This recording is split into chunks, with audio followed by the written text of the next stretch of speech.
After a scary incident at practice, Filip Chytil is out for the season. We wonder about Chytil's long-term future and how the Rangers could look to fill that void. Plus, the Rangers go into the break on a high note with a 7-2 win over the Senators. You're Locked on the New York Rangers, your daily podcast on the New York Rangers. Part of the Locked On Podcast Network, your team every day.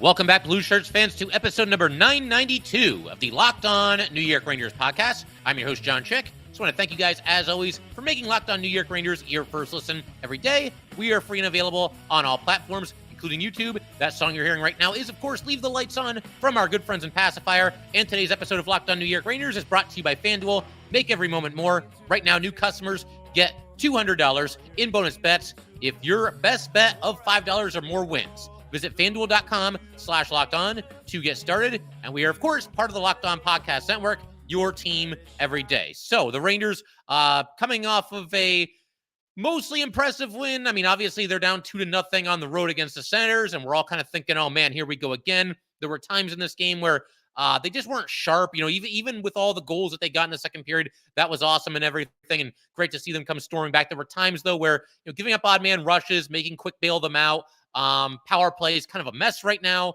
But regardless, overall, I think with the way things have gone for the Rangers recently, take a win any way you can get it. And I mean, let's be honest, it was a lopsided win in the end.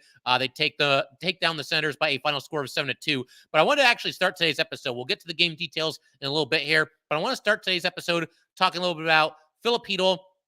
Rangers have now ruled him out for the remainder of the season. And for anybody who kind of needs to be caught up on, you know, the whole situation here, I'll give you the cliff notes, and then I'll share my thoughts on Filip Chytil being done for the year and what the Rangers can do, and if Filip Chytil is ever going to play again. So quick synopsis here, though. Like I said, for anybody that needs to get caught back up here, Chytil had gone home while obviously dealing with the concussion injury that he sustained a little bit earlier this season. He's been out for some time. He was very hopeful to get back. They seem to be targeting February as a return date for Filip Chytil, and he comes back.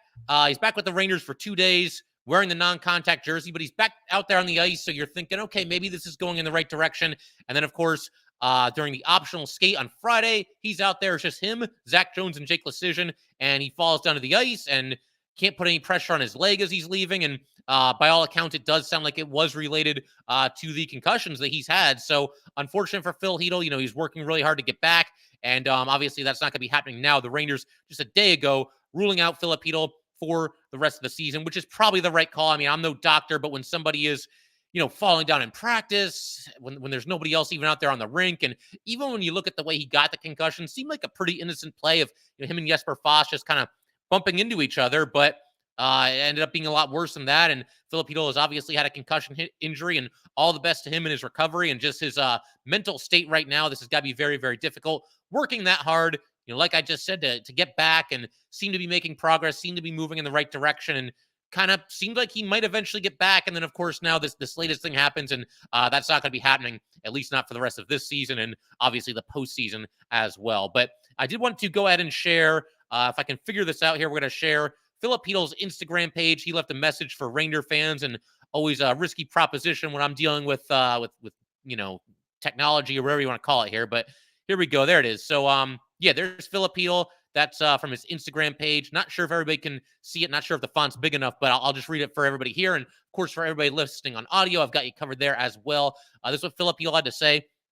Basically, he just posted a picture of himself. Looks like this was after he got maybe one of the 3 stars of the game, because he's skating out there onto the ice. The lights are down the way they are when they give out the 3 stars at Madison Square Garden. He's holding a puck in his hand. Very likely was just about to give that to a fan. But this is what Chytil posted along with the picture. It has been the hardest 3 months of my life, and has not been easy for my family, closest people, and of course, for the whole New York Rangers organization. But we got to stay positive even in these tough moments, and just think what is ahead of us. Thanks to you all. There we go. Thanks to you all for nice messages. I'll come back stronger than ever.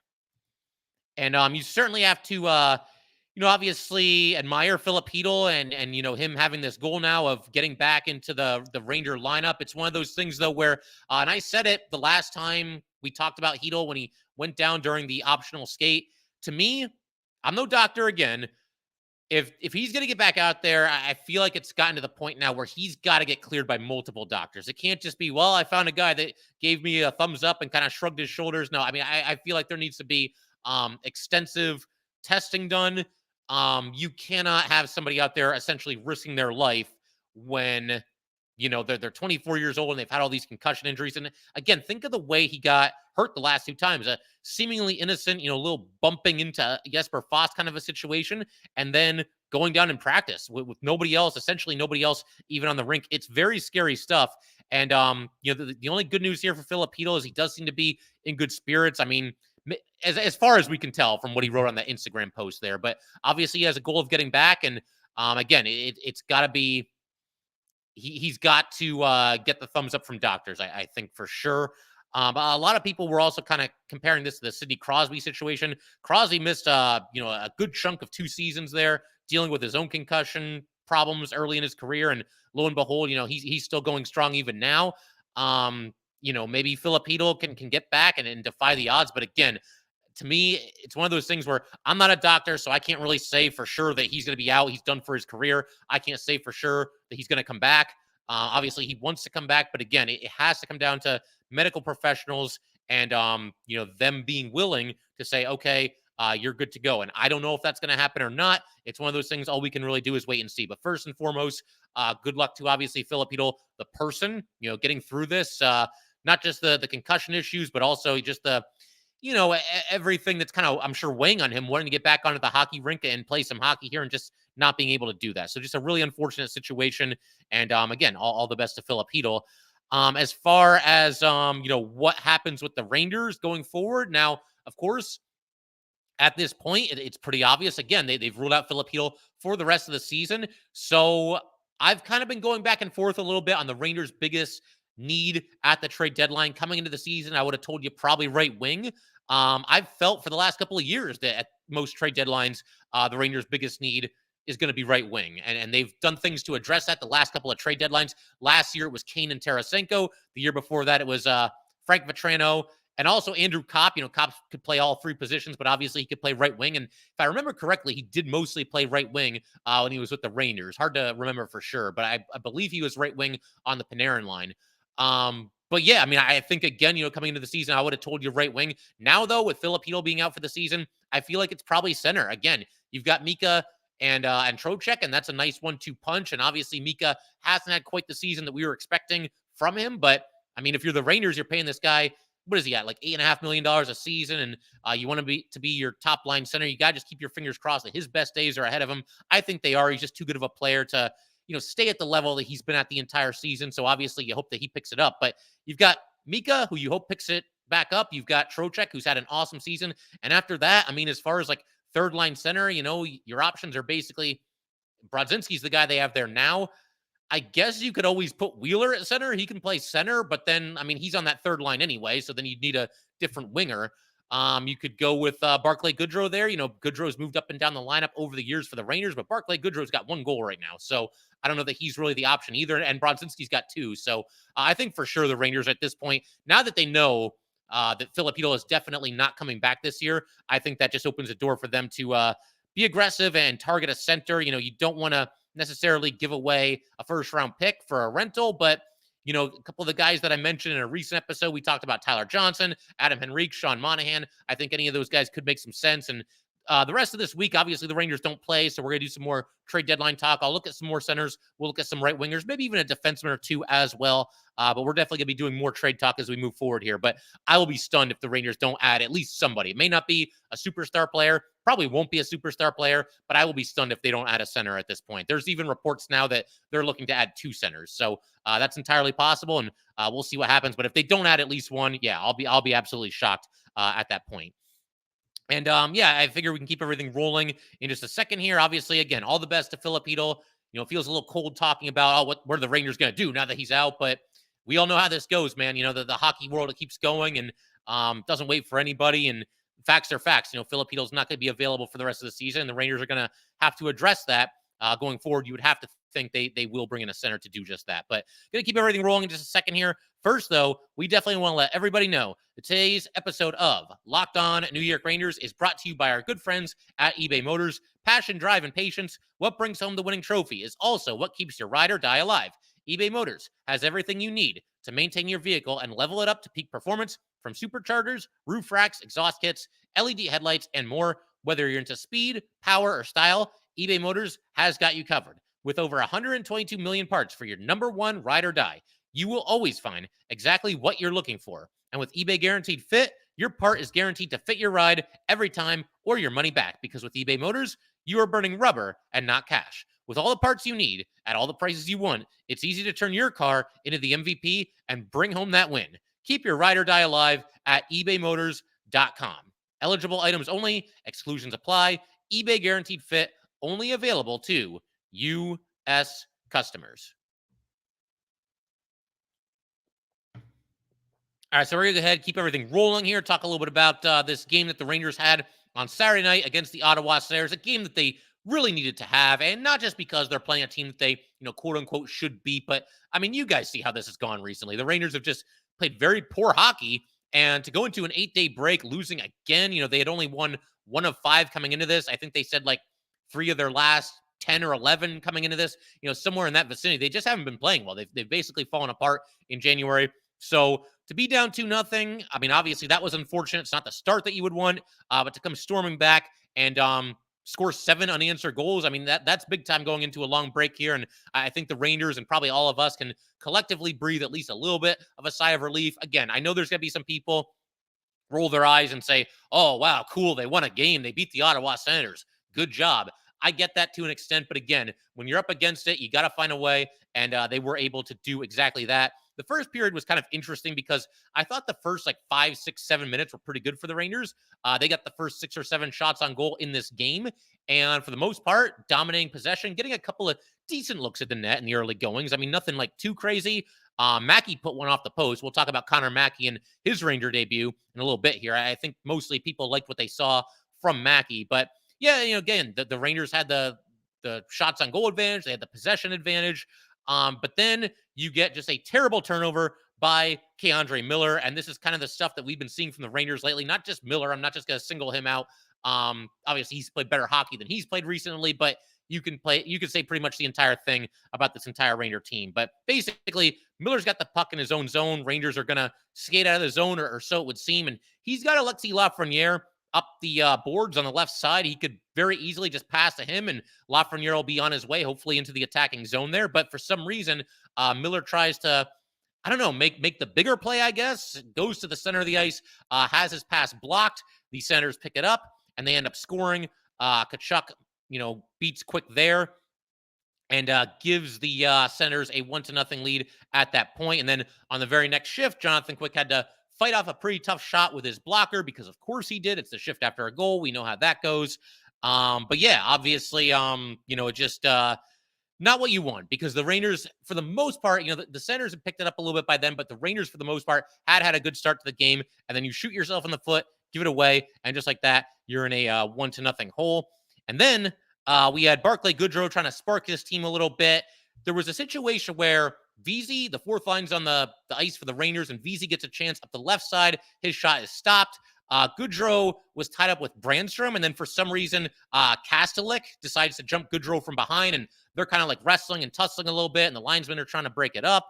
But then the next shift for that line, you had Goodrow going after Kastelik. So basically, there's a whistle, and Kastelik, I mean, he didn't take a tremendous run at Pitlick, but he kind of pushed him into the boards a little bit after the whistle had happened. And Goodrow challenged him to a fight. They both throw the gloves down.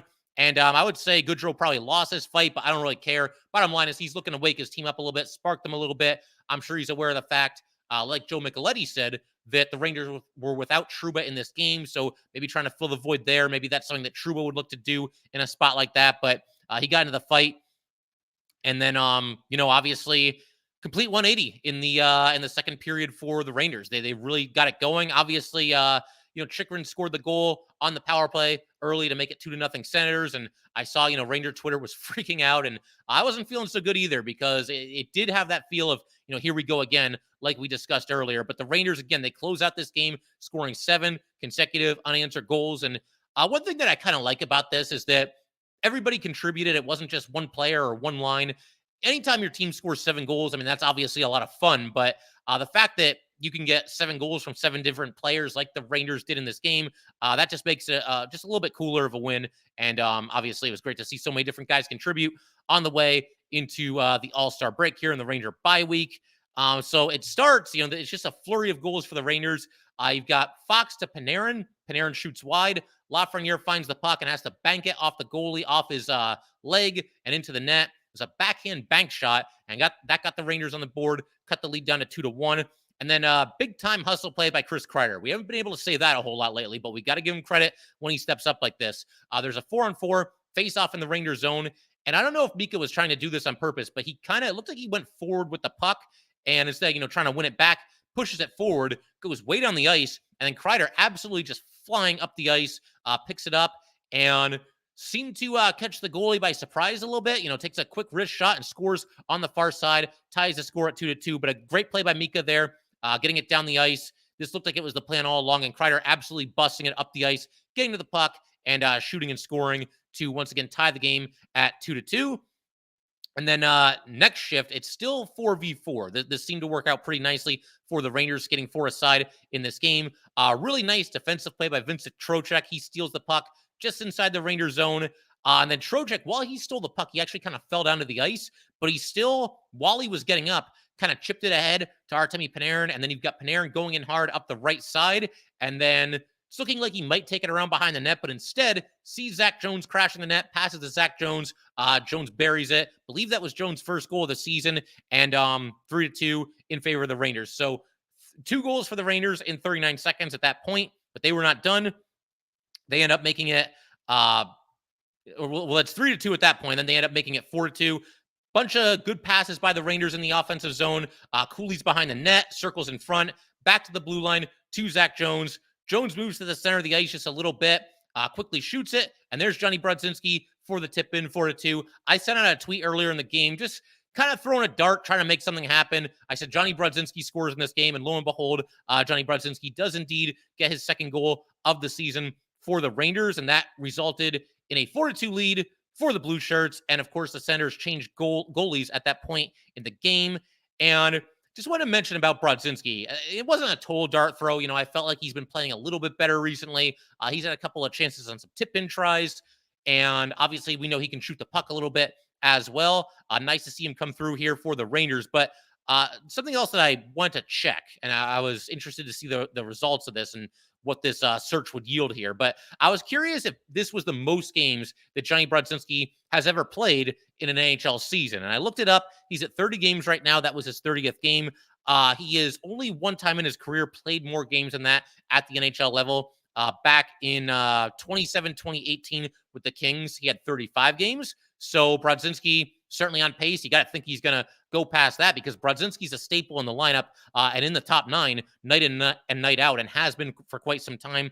We'll see what the Rangers look to do at the trade deadline. I mean, you want them to try to upgrade the team. There's part of me that doesn't want to see Brodzinski come out of the lineup because obviously he's been waiting a long time for this and has had to scratch and claw his way to stay in the NHL. And anytime he gets sent down or put on waivers by the Rangers and ends up back with the Wolfpack, there's no complaining. He just goes right back to work and the captain of the Wolfpack when he's there. So happy for Brodzinski. I got to think if the Rangers bring in a forward via trade, it's going to be Tyler Pitlick, who's the odd man out. But if they bring in 2 forwards, it could be Brodzinski, possibly VZ. I don't think it'll be Goodrow. I know some people are talking about waiving Wheeler. I don't think that's going to happen. I really don't. Wheeler has not been prime vintage Wheeler, obviously, but I think he's done okay recently. He's chipping in every now and then. 3 points in his last 2 games for Blake Wheeler. He ended up with a goal in this game. So, yeah, like I said, just a cool story by Brodzinski, 30 years old now, and, going to probably set his new career high in games played. He's already got a new career high in points this year for the Rangers. He's got 11 points. He's never had more than 6 before this season. So good stuff by Johnny Brodzinski, obviously sticking with it. and becoming a contributing member for the Rangers this season. Again, not Hall of Fame numbers, but somebody that goes out there and plays hard every single night, and nice to see him rewarded with a goal here. And then to cap off this onslaught by the Rangers, you've got Mika Zibanejad flying in on the rush, backhand pass to his right to Wheeler. Wheeler knocks it home and makes the score 5-2 in favor of the Rangers. And then, goes into the third period. And there were times in the third period where the Rangers were kind of not as sharp as they should have been, but Quick kept making saves. We're going to talk about his awesome night in just a second here. I got to also believe that the Rangers in the first intermission probably caught an earful from Peter Laviolette and the coaching staff. Would have loved to have been fly on the wall while that was happening. I mean, they've been playing really bad lately, and at a certain point, you need to be called out. Peter Laviolette does not seem like the kind of guy that would be shy about doing that. I'm also curious, I'd love to know, did any of the players, did any of them step up and say, okay, we got to pick it up? Did anybody wearing an A do that during the intermission here? Obviously, you would usually look to Trouba for that, but he was suspended, so he wasn't in the locker room. I don't know. Just be curious to know, what got into the Rangers there and how they were able to flip the switch. And obviously, the Senators didn't defend very well during any of this, and they obviously don't have great goaltending either. But bottom line, the Rangers went out and they earned it and they made it happen, and they got a huge win before the break here. They absolutely had to win this game. You're going to have a feeling that the roof is caving in if you go into Ottawa and lose 4-0 or something along those lines. Obviously not going to be good vibes heading into the break. So good stuff. Glad the Rangers, eventually found their game for the most part and took it to the Senators in the second period and obviously went on to what turned out to be a pretty lopsided win. But we're going to keep everything rolling in just a second here. Going to continue to marvel about Jonathan Quick and his resurgence. And I mean, could there even be a goalie controversy of some sort brewing here with the team? I can't even believe I'm saying that. But when you look at how Quick has played and how Igor has played recently, I think if nothing else, you might see Quick, work into the lineup more often than we were thinking. We'll see how they look to play it coming out of the break there. Also going to talk about, the suspension to Trouba, not having Ryan Lindgren, having to play shorthanded, and having defensemen step up in a variety of different ways to help the Rangers get this win here. We're going to do all that fun stuff in just a second. First, though, we definitely want to let everybody know that today's episode of Locked On New York Rangers is brought to you by FanDuel. Happy Super Bowl to all who celebrate from FanDuel, America's #1 sportsbook. If you're like me, Super Bowl Sunday is all about scoring the best seat on the couch, grabbing your favorite football snacks, and placing some super bets. FanDuel has so many ways for you to end the season with a W or 2 or 3. Not only can you bet on who will win Super Bowl 58, but FanDuel also has bets for which players will score a touchdown, how many points will be scored, and so much more. New customers, join today, and you'll get $200 in bonus bets if your first bet of $5 or more wins. Just visit FanDuel.com/lockedon to sign up. That's FanDuel.com/lockedon. Make every moment more with FanDuel, an official sportsbook of the NFL. All right, so we'll go ahead and keep everything rolling here. Got to just talk about Jonathan Quick and the awesome night that he had because he really kept the Rangers in this game. Obviously, again, the Rangers, they were good for 6 or 7 minutes to start this night, and then very leaky after that, giving up just way too many scoring opportunities to the Senators. And Quick obviously gave up the 2 goals, but for the most part, I thought he had a really strong night and kept the Rangers in this game. I mean, if he didn't make some of these big saves when he made them, kind of early in the game, this could have been a totally different story, and we might all be hitting the panic button as we go into the break here. And obviously, some of you might already be hitting the panic button. Going by the comments from some of these recent episodes on YouTube, yeah, I think some of you are already there. But hopefully this win, again, not against a fantastic team, but hopefully this alleviates at least some concerns and makes you think that maybe the Rangers can right the ship once they come out of the All-Star break. But Jonathan Quick, awesome in this game, stops 29 of 31 shots. His first save of this game was almost 8 minutes into the action, and it was a pretty good one. The Senators went right in to the Rangers zone off of an Adam Fox turnover. They go up the right side. There's a drop pass. Quick gives them absolutely nothing. Then he made a tricky save not long after this. There was kind of like a weird deflection. I think the Senators were trying to pass, and it bounced off of a Ranger skate and almost snuck in the near side of the net, but Quick did a nice job not overcommitting, not moving too quickly to his right, and obviously keeping his skate against the post there, not letting that puck trickle in. That would have been a disaster. There was also a great save that he made while the Rangers it was kind of late in the first period, back-to-back saves, just an incredible right pad save at the end of the first period. This is after, again, Fox gave the puck away. So Fox making a couple of mistakes early in this game. Again, the Rangers, they were not it wasn't as much of a complete performance as you might think it was from 7-2. I mean, we'll still take it again. And obviously that barrage of goals in the second period was a ton of fun. But yeah, there were times where the Rangers were kind of flirting with disaster in this game. Then you've got the second period, another great pad save with the Senators on the rush. This is when the Rangers were up 4-2. You also had, when the Rangers were on the power play, they were up 5-2, getting near the end of the second period, and Panarin tries a drop pass, and Joseph picks it up, goes in alone, and Quick gets it with his right shoulder and off his shoulder out of play. So a nice save there. A couple of really nice saves by Jonathan Quick at the end of the second period, and then a sequence in the third period. This was awesome. Just a wild scramble in the Ranger crease, and Quick must have made at least 3, if not 4 saves.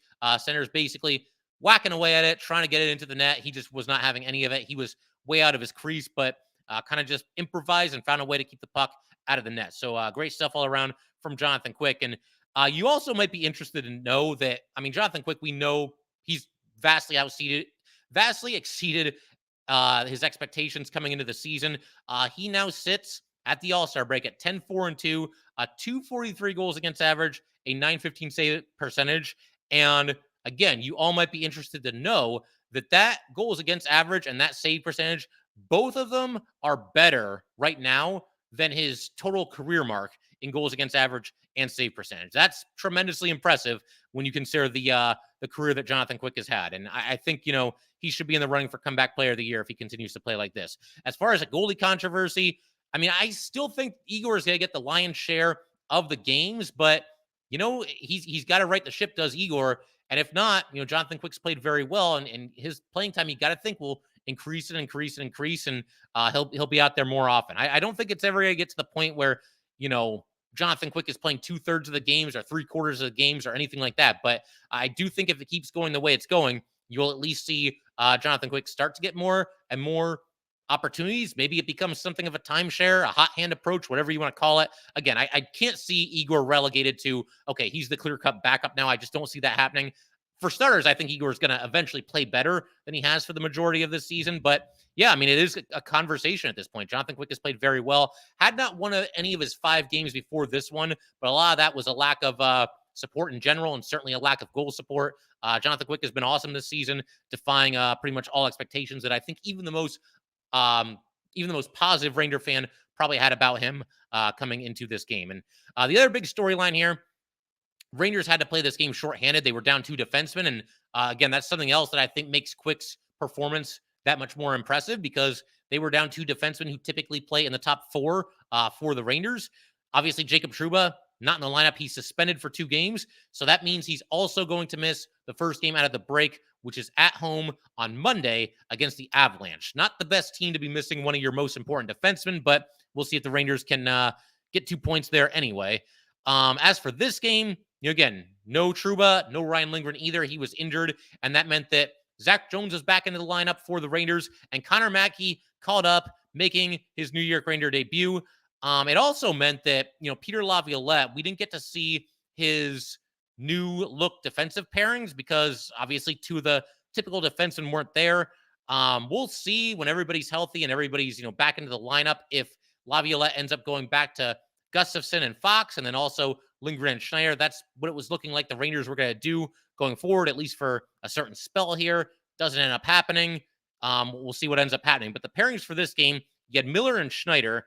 They were actually listed as the top defense pairing. Make of that what you will. Kind of just semantics, I would say. But, they were listed as the top pairing. Then you also had the second pairing of Mackey and Fox. The third pairing then was Jones and Gustafsson. So the one new pairing that they still could have used was Gustafsson and Fox, and they actually chose not to. They went in a different direction. But regardless, I thought overall the Ranger defenseman played well.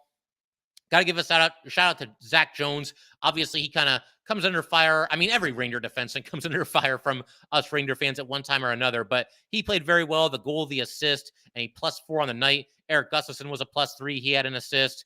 Everybody did a great job for the Rangers on the blue line. And as far as time on the ice, I found this interesting. Fox and Miller leading the way with 22:50, 22:28, respectively.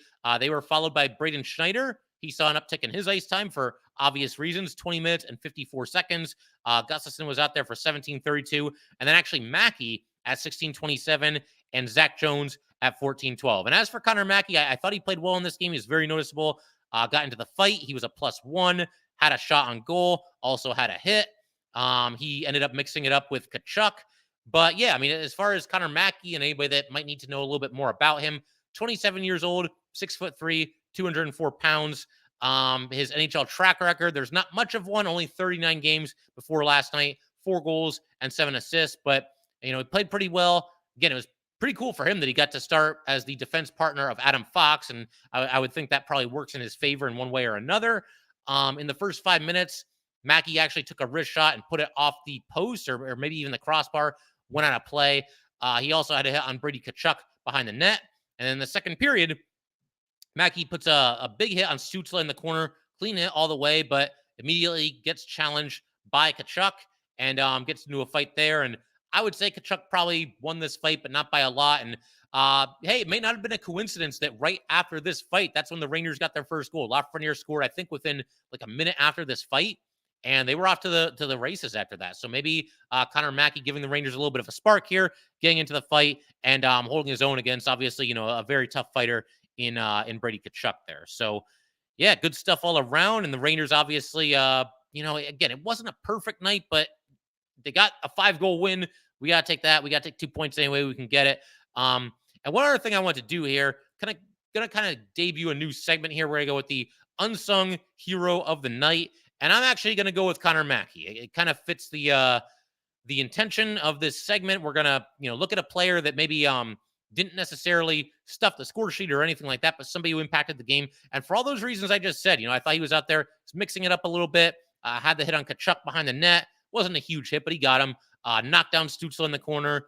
Just played solid, consistent hockey. We didn't really notice Mackey that much other than, the hit or two in the fight, but that's a good thing when somebody's making his Ranger debut, kind of an unheralded player, has only played a handful of games in the AHL in his career and went out there and did just fine. And I kind of feel for Mackey because once everybody's available and healthy again, it's hard to see how he's going to slot into the lineup. I mean, once Lindgren and Trouba are back, the top 6 are probably going to be the top 6, and Zach Jones will be your 7th defenseman, and Connor Mackey's probably right back with the Wolfpack. But for one night at least, he contributed. He did a nice job, and probably exceeded all expectations for a 27-year-old who's mostly been in the AHL for his career. He goes out there and plays a really nice game for the Rangers, and I do think maybe sparked the team a little bit with that fight. So he's your unsung hero of the night. Figure we could pretty much call it there. Once again, if you guys would like to get in touch with this podcast, please send an email to lockedonnyrangers@gmail.com. Once again, that is lockedonnyrangers@gmail.com. Definitely give us a follow on Twitter as well, @LO_NY_Rangers. Once again, that's @LO_NY_Rangers. And definitely subscribe to the Locked On New York Rangers YouTube channel. Thanks again, guys. I will see you next time.